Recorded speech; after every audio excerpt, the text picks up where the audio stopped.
마태복음 5장 21절에서 26절인데 읽기는 21절, 22절 두 절만 읽도록 하겠습니다. 마태복음 5장 21, 22. 옛사람에게 말한 바 살인치 말라. 누구든지 살인하면 심판을 받게 되리라 하였다는 것을 너희가 들었으나 나는 너희에게 이르노니 형제에게 노하는 자마다 심판을 받게 되고 형제를 대하여 나가라 하는 자는 공회에 잡히게 되고 미련한 놈이라 하는 자는 지옥불에 들어가게 되리라. 아멘. 오늘은 이 살인의 종류에 대해서 우리가 한번 좀 살펴보기를 원합니다. 예수님께서 다시 정리를 해주는 거예요. 하나님의 말씀. 하나님은 율법에 보면 살인하지 말라고 명령을 하셨습니다. 우리가 십계명에 보면 1계명부터 4계명, 나 외에 다른 신을 섬기지 마라, 또 우상에게 만들지도 말고 절하지 마라, 그 다음에 여호와의 이름을 망령 때 일깨우지 마라, 그 다음에 안식일을 거룩히 지키라. 여기 이제 4계명까지가 하나님에 대한 거고, 이제 5계명부터는 부모를 공경하라, 그 다음에 6번째가 살인하지 말랍니다. 그 다음에 간음하지 말라, 도둑질하지 말라, 거짓 증거하지 마라, 네 이웃의 것을 탐하지 말라. 이렇게 6번째 계명으로 살인하지 말라고 주셨어요. 근데 오늘 예수님이 주시는 말씀이 21절에 보니까 옛사람에게 말한 바 살인치 말라. 누구든지 살인하면 심판을 받게 되리라 하였다는 것을 너희가 들었으나. 너희가 들었다는 거예요. 뭘 들었다는 거죠? 하나님의 율법의 말씀을 들었다는 게 아니라 너희 조상들로부터 내려오는 유전된 말씀, 전통, 이런 것들을 너희가 들었다 하는 얘기죠. 이 교회나 예수 믿는 사람들은 항상 성경으로 돌아와야 됩니다. 누가 우리 조상의, 믿음의 조상이 얘기한 것, 전통으로 내려오는 유전, 그런 거 들은 거는 우리가 참고는 할 수 있지만 그것이 성경 말씀보다 권위가 더 높을 수는 없다는 겁니다. 그 캐톨릭에서 교황의 메시지가 성경 말씀보다 더 권위가 있으면 안 된다는 겁니다. 그래서 항상 우리는 하나님의 말씀으로 돌아와야 돼요. 우리가 예배 드릴 때마다 설교를 듣죠. 설교를 우리가 들음으로써 하나님의 말씀을 대하게 되는데 그것으로 만족하면 안 된다는 거예요. 우리가 설교에 의존하게 되면 위험합니다. 왜냐하면 그 설교자의 편견과 취향에 따라서 듣는 사람들의 신앙이 결정되기 때문에 그래요. 그래서 이단에 빠진 사람들은 거기에 빠져요.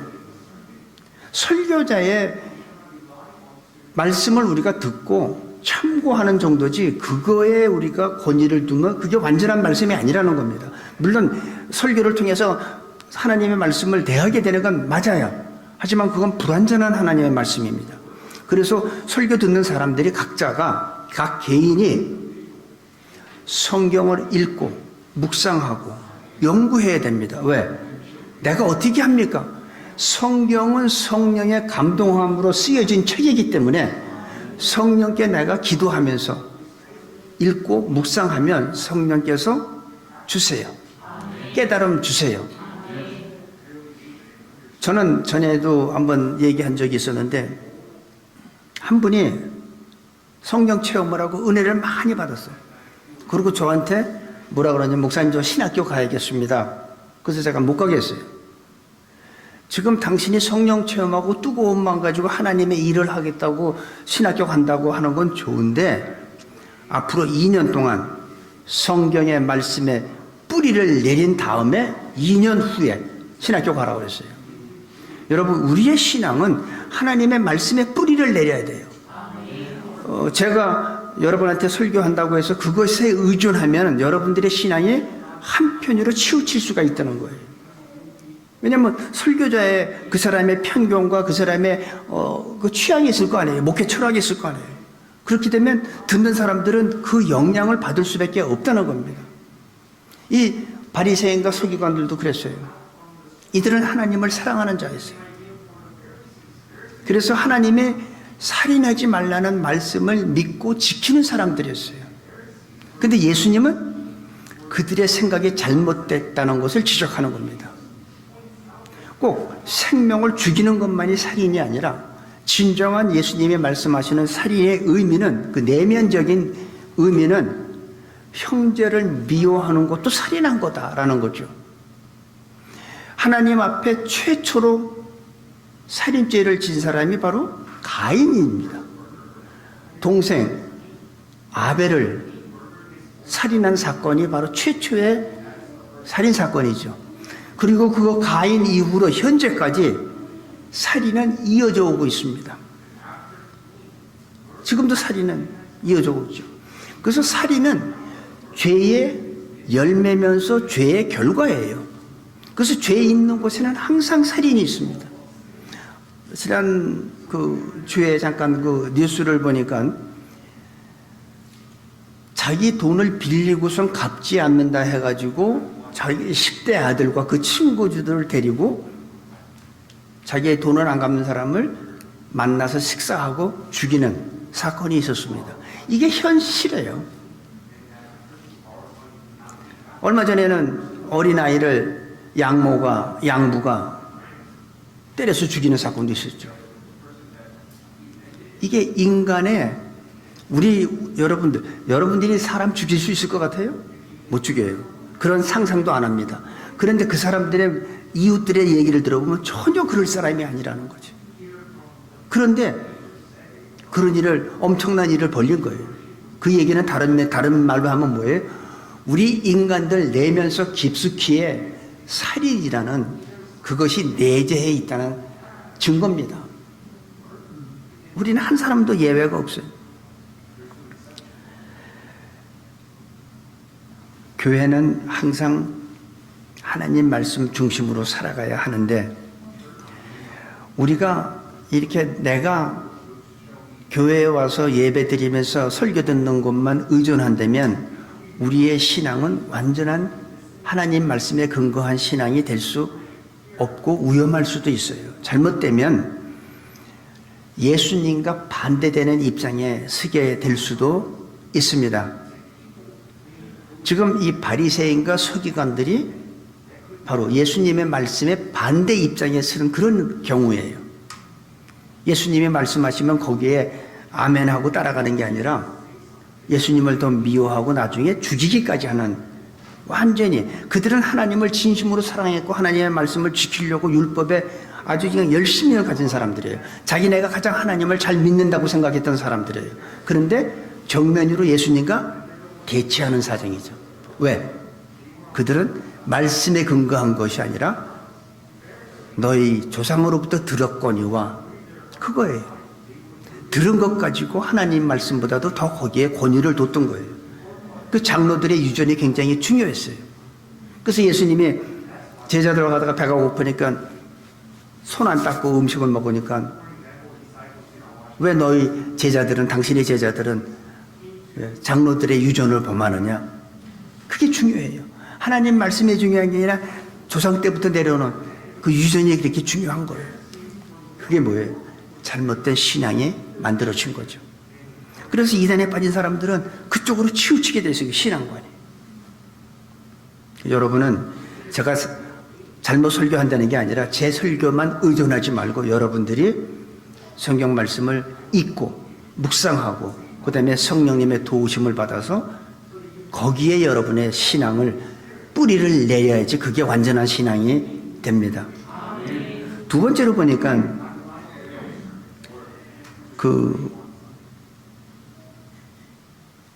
살인하면 심판을 받게 된다는 얘기를 합니다. 심판이란 얘기를 하죠. 하나님은 살인하지 말라고 했지 심판받는다고 얘기한 적은 없었어요. 다만 구약에 보면 이제 어떤 사람이 고의로 사람을 죽였든 아니면 어떤 사고로 사람을 죽였든 부득이하게 어떻게 실수로 죽였든 그런 경우를 대비해서 도피성을 만들어 놨습니다. 도피성을 만들어 놓고 살인한 자들이 있으면 일단 그를 죽이지 말고 상대방이 그를 죽이지 못하게 일단 도피성에 집어넣고 그 다음에 대제사장이 회중 앞에서 심판하라 라는 말씀은 있었지만, 근데 이들의 말은 뭐예요? 살인하면 세상법에 근거해서 심판을 받게 한다는 그런 내용입니다. 그러니까 사람들이 어떤 생각을 갖게 될까요? 안 걸리면 돼.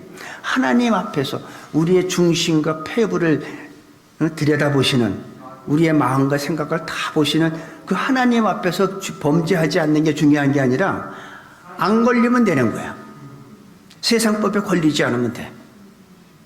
그러다 보니까 세상 사람들도 그렇고 하나님을 믿는 사람들도 그런 생각을 갖고 살다 보니까 하나님을 두려워하지 않고 아무리 세상에 그리스도인이 많아도 세상의 죄는 멈춰지지 않는 겁니다.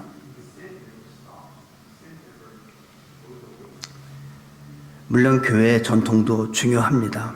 조직도 중요하고 질서도 중요하지만 그것보다 더 중요한 것은 하나님 말씀보다 더 높은 권위에 있는 것이 있으면 안 된다는 거예요. 우리가 이 기독교 보면 많은 교단이 있죠.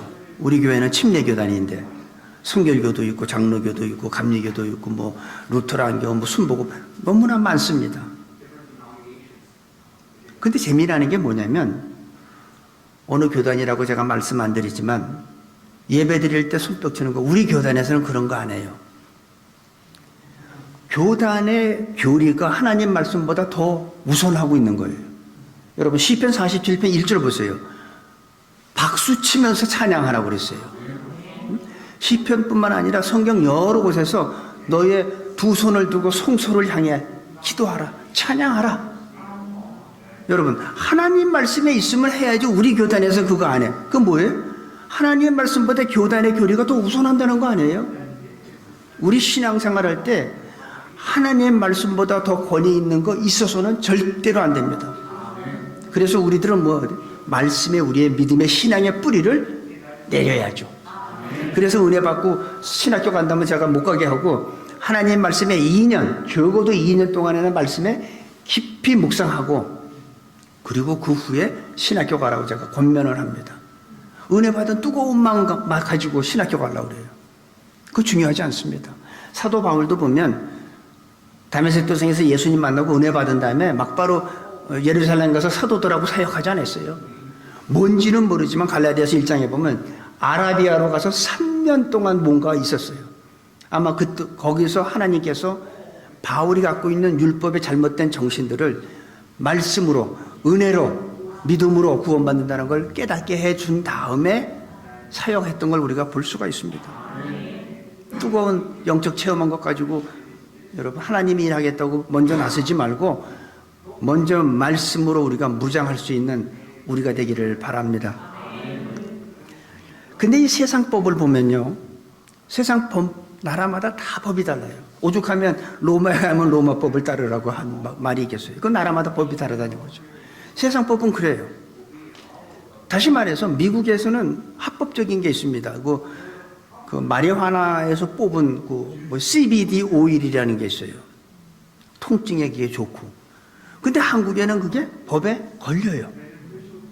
미국도 주마다 주법이 다릅니다. 그러니까 세상법은 한국에서는 법이 위반돼도 미국에서는 전혀 위반되지 않는다는 거죠. 이게 세상법이에요. 세상법에 기준하는 게 아니라 하나님의 말씀에 기준할 때 우리는 올바른 신앙생활을 갖게 됩니다. 물론 각 나라마다 입법부인 국회에서 법을 개정하고 수정하고 하죠. 그렇게 발의하고 통과시켜서 새로운 법을 만들지만은 그가 각 나라 법이 바뀌면 죄의 기준도 달라집니다. 한국에서 옛날에는 간음하면 법에 걸렸는데 지금은 법이 바뀌어서 간음죄가 없어졌대요. 강간죄가. 강간죄가 아니라 간음, 있어요. 자관, 그런 거. 그게 법이 바뀌었어요. 옛날엔 남자가 세대주였는데 이제는 여자도 세대주 할 수 있다고 그래요. 그러니까 각 나라마다 그때마다 법이 바뀝니다. 어떤 사람이 살인과 전혀 무관한데 자기 아는 사람이 살인을 했는지 어쩐지 그 연관돼 가지고 억울하게 살인사건에 연관돼서 무기징역을 한번 받았다고 한번 예를 들어보게요. 그런데 형을 다 살고 이제 출소하기 얼마 전인데 진범이 잡히고 이 사람이 무죄래. 얼마 전에 보니까 그런 게 있더라고요. 어떤 여자아이를 죽인 거로 어떤 엉뚱한 사람이 가서 잡혀서 감옥에 갔다 나왔는데 그 사람이 무죄야. 그 감옥에 있는 사람이 그 연쇄 살인하는데 그 사람이 자기가 범인이라고 실토를 했어요. 그러면 그 세상법에 의해서 이 사람은 감옥에서 그 억울한 젊은 시절을 다 보내고 나왔는데 그 사람은 누구한테 보상을 받아야 됩니까? 이 세상법은 이게 불완전한 겁니다.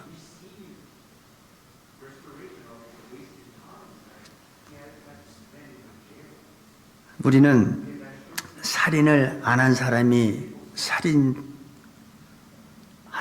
취급을 받을 수도 있고 살인한 사람들은 버젓이 세상에 돌아다니기도 합니다.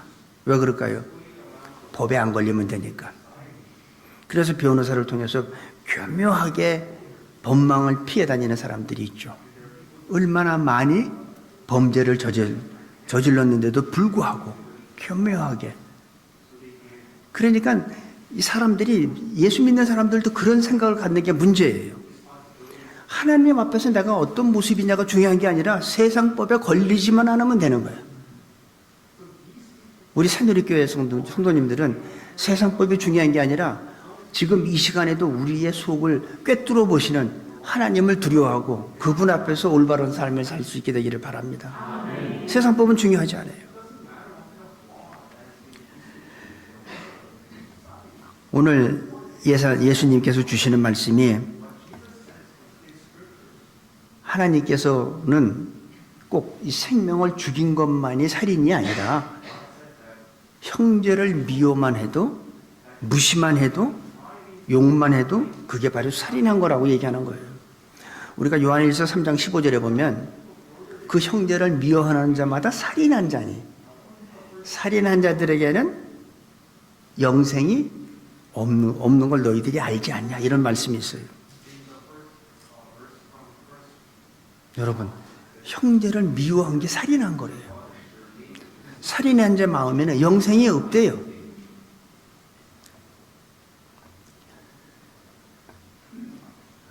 형제를 미워하는 것이 곧 살인이라는 예수님의 말씀을 들은 바리새인들은 얼마나 충격을 받았을 거예요. 자기들은 가장 율법을 잘 지키고 가장 하나님을 잘 섬긴다고 생각하는 사람들인데 그 사람들 앞에서 너희들이 살인자다 이렇게 얘기하는데 얼마나 듣기가 거북했겠습니까? 바리새인들 뿐일까요? 우리들은 어떨까요? 나는 그래도 열심히 하나님 잘 섬기려고 난 열심히 믿고 그러는데 아마 우리들도 듣기 거북한 사람들도 있을 거예요. 왜? 나는 살인한 적이 없어.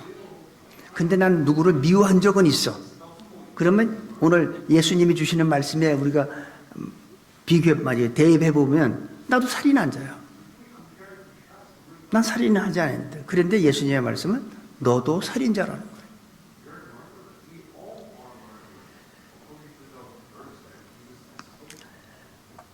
우리도 실제로는 살인은 안 했지만 정말 미워한 사람은 있기 때문입니다. 나는 미워한 사람이 없다고 자신 있게 얘기할 수 있는 사람이 얼마나 될까요? 이 모든 살인의 동기는 분노예요. 분노. 이 분노는 그 속에 뭐가 있냐면 살인을 내포하고 있는 거예요. 우리가 이 구약에 나오는 모세를 보면은 애국심 때문에 자기 민족을 도와주다가 본의 아니게 살인까지 하게 되는 것을 우리가 성경에서 봅니다. 모세의 애국심이 살인이라는 결과를 낳은 거죠.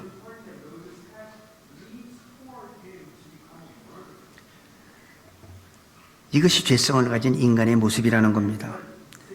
사소한 분노를 품지 말기를 바랍니다. 분노는 분노를 낳고 죄는 죄를 낳게 되어 있어요. 그래서 우리가 작은 분노를 자꾸 쌓아두면은 그 사람이 체질이 분노의 체질이 돼버려요. 그래서 누가 뭐라고 그러면 참지를 못해. 욱 하고 얼굴이 벌거지고. 왜 그럴까요? 그 사람은 작은 분노들을 쌓아두다 보니까 자기가 그런 체질이 된 거예요. 그런데 반대로 누가 이렇게 나를 분노하게 하더라도 그거를 쌓아두지 않고 저 사람이 뭘 몰라서 그러는 거지. 불쌍히 여기고 오해를 하나 보다. 이렇게 해서 그거를 쌓아두지 말면 괜찮은데 어떤 사람은 쌓아두는 사람이 있어. 그러니까 그 사람이 체질이 분노의 체질이 바뀐 거죠. 며칠 전에 워싱턴 DC에 있는 영상관에 잠깐 갔는데 그 남편은 뭐가 이렇게 쌓여있는지 분노의 체질이 됐더라고요. 뭐 하다가 옆에서 아내가 뭐라니까 막 큰 소리로 막 하더니 이 종이를 확 이렇게 밑에 바닥에 집어 던지더라고. 그러니까 그 아내분은 너무나 창피하니까 왜 이렇게 큰 소리로 하냐고. 뭐 전혀 신경 안 써요. 계속해서 큰 소리로 막 하면. 왜? 분노의 체질로 바뀐 거예요. 여러분들은 분노의 체질로 바뀌지 않게 되기를 바랍니다. 좋은 거 아니에요. 그러니까 부부 사이에서도 언성을 높이면서 다투면 안 돼. 이쪽에서 언성을 높이면 상대방이 뭐라고 그래요? 계속 조그맣게 얘기할까요? 더 아마 크게 할걸? 왜? 기선을 제압한다고. 그럼 이쪽에서 가만히 있는 더 크게 하죠. 그러다 뭐가 나와요? 분노 다음에 뭐가 나오죠? 욕이 나오지. 욕 나오면 뭐 상대방 뭐 입은 뭐 공일인가? 그쪽도 더 강한 욕이 나오지.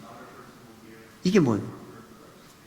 바로 그런다가 문제가 생기는 거예요. 결국은 집에 그래서 절대 여러분들은 혹시 여러분들 뭐 지키겠다고 혹시 총 같은 거 소유하고 있으면 당장 반납하세요.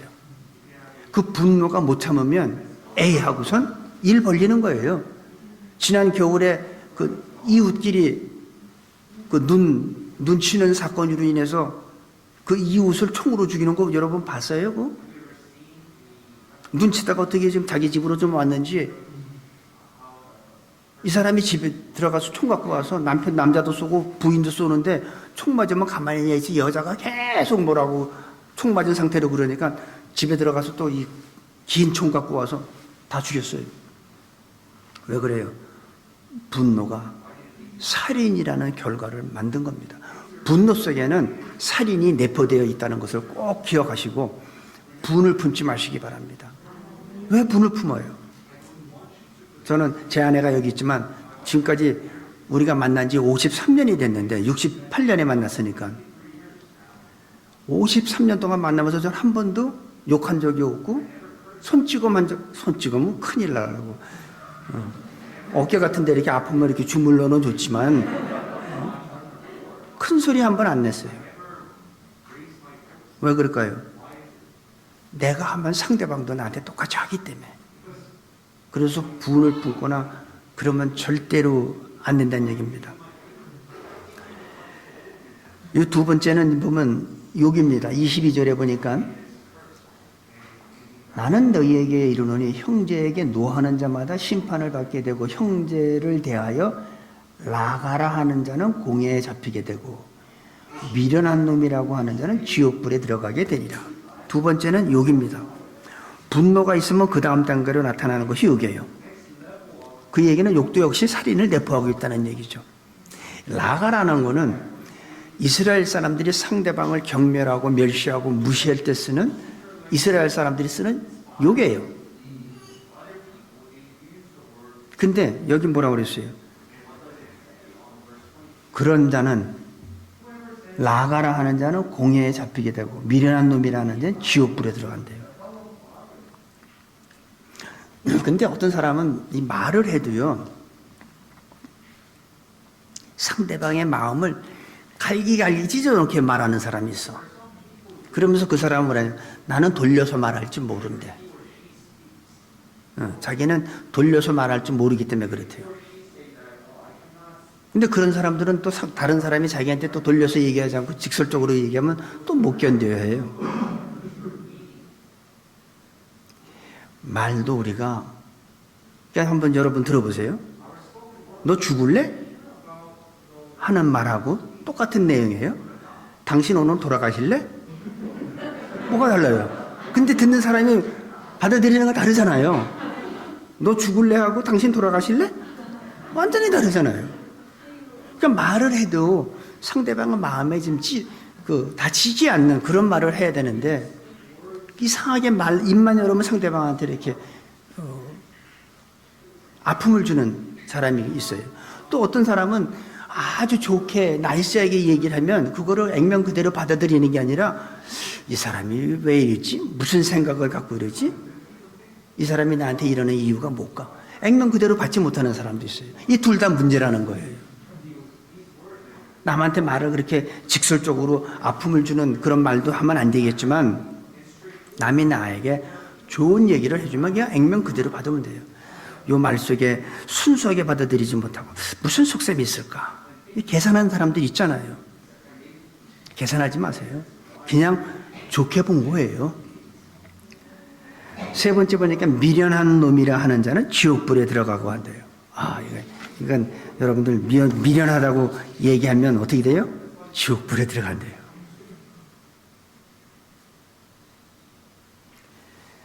속으로 하든 겉으로 하든, 겉으로는 웃으면서 속으로는 아유 미련한, 이렇게 되면 누가 들어요? 하나님이 듣지. 겉으로 하든 속으로 하든 마찬가지라는 거예요. 남을 무시하는 태도를 갖지 말아야 합니다. 예수님은 제자들의 발을 손수 닦아주셨어요. 예수님은 제자들 앞에 대야에다 물 떠다가 옆에 옆구리에다가 수건하고 무릎을 꿇고 제자들의 발을 닦아주신 것을 손수 보여주셨습니다. 예수님은 항상 사랑하라 이렇게 말로만 하지 않았어요. 너희가 서로 섬겨라 말로만 하지 않았어요. 직접 제자들의 발을 닦아주면서 내가 너희를 섬긴 것 같이 너희도 서로 섬겨라. 내가 너희에게 새 계명을 주니 너희가 서로 사랑하라. 내가 너희를 사랑한 것 같이. 그러니까 예수님은 먼저 사랑하는 모습을 보여주셨어요. 내가 너희를 사랑한 것 같이 너희도 서로 사랑하라는 거예요. 예수님의 모습이에요. 여러분은 혹시 남을 아주 죽이고 싶을 만큼 분노를 품은 일은 없었습니까? 없겠지, 당연히. 있으면 안 되죠. 잘 참다가 또 어떤 순간에 입에 내뿜기 힘든 욕을 한 일은 없었습니까? 아니면 남을 무시하고 멸시하는 태도를 가지고 오지는 않았습니까? 만약에 있다면 우리는 이 시간 하나님 앞에 회개해야 됩니다. 내가 회개하지 않으면 그건 그대로 남아있어요. 우리가 종이에 뭐를 쏜 거를 갖다가 지우개로 지우지 않으면 그대로 있는 것과 마찬가지예요. 내가 홧김에 내가 뭘 썼지만 그걸 안 지우면 그건 10년 후에도 그대로 있어요. 마찬가지입니다. 우리들도 하나님 앞에 내가 그런 일이 있으면 회개하지 않으면 그건 그대로 있어요. 그래서 그런 분들은 하나님 앞에 빠른 시간 내에 회개하기를 바랍니다. 오늘 예수님의 말씀을 남의 생명을 죽이는 것만이 살인이 아니라 마음속에 미워하고 멸시하고 무시하는 것, 이 모든 것들이 다 살인이라는 거예요. 그래서 살인의 종류는 꼭 남의 육체의 생명을 뺏는 것만이 아니라 이게 다 살인이라는 거예요. 예수님이 오늘 그렇게 정의를 내려주십니다. 그리고 23절에서 26절까지 보면은 그러므로 예물을 제단에 드리다가 거기서 네 형제에게 원망 들을 만한 일이 있는 줄 생각나거든. 예물을 제단 앞에 두고 먼저 가서 형제와 화목하고 그 후에 와서 예물을 드리라. 너를 송사하는 자와 함께 길에 있을 때에 급히 사와하라. 그 송사하는 자가 너를 재판관에게 내어주고 재판관이 관원들에게 내어주어 옥에 가둘까 염려하라. 진실로 내게 이르노니 네가 홀이라도 남김이 없이 다 갚기 전에는 결단코 거기서 나오지 못하리라. 자, 이제 예수님께서 살인에 대한 정의를 내려주시고 꼭 육체의 생명만 죽이는 것이 살인이 아니라 미워하고 무시하고 미련한 놈이라 하고 이런 모든 것들이 다 살인이라는 거예요. 그렇게 하고선 23절에서 26절까지 보니까 그러면 우리가 어떻게 하나님이 기뻐하시는 예배를 드릴 수 있는지 가르쳐 줍니다. 그러니까 다시 말해서 내가 누구를 미워하는 상태로 예배하는 거 안 받겠다는 거예요. 그런 상태로 내가 아무리 많은 시간을 하나님 앞에 드리고 헌금을 드리고 찬양을 했고 두 손들로 춤을 추면서 찬양했어도 안 받으시겠다는 거예요. 분노와 욕, 남을 멸시하는 사람에게 예수님이 주시는 해결책이에요. 우리는 이 해결책을 다시 한번 마음속 깊이 되새길 필요가 있습니다. 아주 예배 드리는 것이 우린 중요하죠. 근데 그 예배를 하나님이 받으셔야 된다는 거예요. 하나님이 받지 않으시는 예배는 이거 시간 낭비한 거예요. 예배보다 더 중요한 것은 형제를 용서하지 못하고 그냥 분노를 품고 예배에 참석하는 거라는 거죠. 화려한 예식과 화려한 모습으로 하나님 앞에 예배드리는 그 자세가 중요한 게 아니라 그 마음 속에 어떤 마음을 갖고 하나님 앞에 나왔냐 이거죠.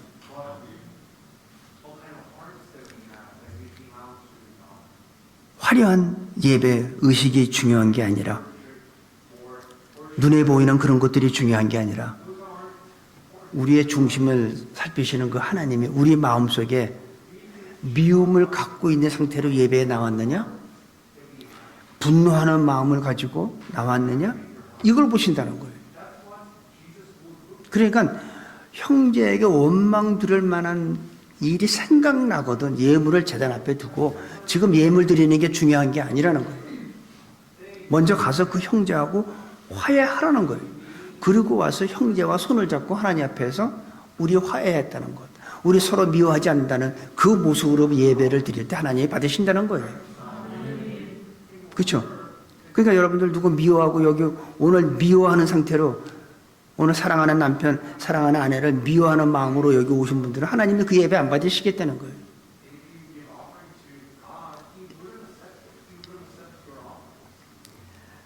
하나님이 기뻐하시는 제사는 눈에 보이는 화려한 예배 의식이 아니라는 겁니다. 가서 형제와 화해하고 그와 손을 잡고 그러고 와서 예배 드리라는 거예요. 그 예배를 받으시겠다는 겁니다. 나를 미워하는 사람이 있을지 모릅니다. 어떻게 다 나를 좋아하겠습니까? 대통령이 있으면 전 국민이 다 그를 좋아할 수는 없어요. 반대하는 사람도 있죠. 머리가 깨져도 좋아하는 사람도 있지만 또 반대하는 사람도 있잖아요. 어떻게 다 나를 좋아할 수는 없어요. 죄는 밉지만 그 사람을 우리는 용서해야 됩니다. 누가 나를 미워한다고 해서 그 사람을 미워하면 안 된다는 거죠.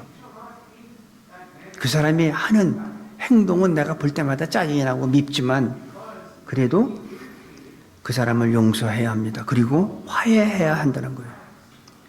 누구의 잘못을 따지지 말라는 거예요. 지난번에 제가 이런 설교를 했더니 한 분이 남편이 가서 자기 와이프한테 자기가 용서를 빌었대. 그래서 어떻게 빌었냐니까 내가 잘못했어. 요거로 끝나면 좋은데 그런데 당신도 잘한 건 없어. 그걸 왜 하냐고. 잘 나갔는데. 어? 내가 잘못했으면 그거로 끄시면 되지. 그런데 당신도 잘한 건 없더라. 또다시 시작된 거예요. 여러분 잘못했으면 그냥 그거로 끝내세요. 하나님은 내 모습을 보는 거지 상대방의 모습까지 보는 거예요. 그분은 또 하나님과 그분의 문제예요. 내가 하나님 앞에 온전하면 된 거예요. 내가 하는 행동이 하나님 보실 때 기쁘면 된 거예요. 그 상대방까지 또 지적하면서 누구의 잘못을 따지지 말고 주님 말씀대로 이 시간 우리의 마음을 풀고 용서하기를 결정하시기 바랍니다. 근데 주님은 우리한테 좀 생각 좀 해보고 응? 내 말이 맞는 것 같으면 용서해. 이게 아니에요. 우리한테 천천히 생각해보고 하라는 게 지금 이 시간 하라는 거예요. 천천히 지금 내가 생각 좀 해보고 네가 생각 좀 해봐봐. 시간 줄 테니. 이게 아니라 지금 이 시간. 생각할 것도 없어. 무조건 용서하라는 거예요. 그리고 화해하라는 거예요. 그렇지 않으면 하나님이 기뻐하지 않고 오늘 예배를 안 받으시겠다는 거예요. 우리가 마음속에 화합하고 용서하고 미워하는 사람을 내가 사랑으로 바꾼다면 우리의 예배를 하나님께서는 흠양하시고 이 예배를 축복하시고 나만 축복하는 게 아니라 우리 가정과 자녀와 손자, 손녀에 이르기까지 하나님의 축복이 임하게 될 줄로 믿습니다. 아버지 하나님, 살인에 대한 성경의 바른 뜻을 가르쳐 주심을 감사합니다. 내 안에 분노와 욕하고 미워하는 대상이 있다면 먼저 용서를 구하고 화해할 수 있는 귀한 믿음의 새누리 성도님들로 축복하여 주옵소서. 감사함이 예수님의 이름으로 기도합니다. 아멘.